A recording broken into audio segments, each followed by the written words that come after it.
নমস্কার বন্ধুরা, আজকে আমি রান্না করব ভোলা মাছ। তার জন্য এখানে পেঁয়াজ, তারপরে এখানে ঝিঙে, বেগুন, আলু দিয়েছি।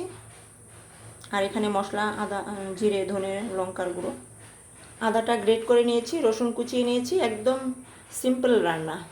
মাছটা আমি হালকা ভেজে নিচ্ছি।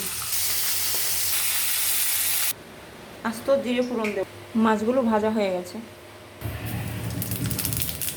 জিরে দিলাম, পেঁয়াজ দিচ্ছি, একটু লবণ দিয়ে কষিয়ে নিচ্ছি। এবার আদা কুচিগুলো দিয়ে দিচ্ছি। ভাজা হয়ে গেছে, মশলাগুলো দিয়ে দিচ্ছি, জল দিচ্ছি, সবজিগুলো দিয়ে দিচ্ছি, লবণ, রাঁধুনি আর হলুদ সর্ষেটা গুঁড়ো করে নিচ্ছি।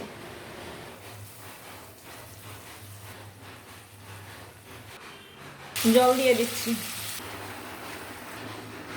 রাঁধুনি আর সর্ষেটা দিয়ে দিচ্ছি।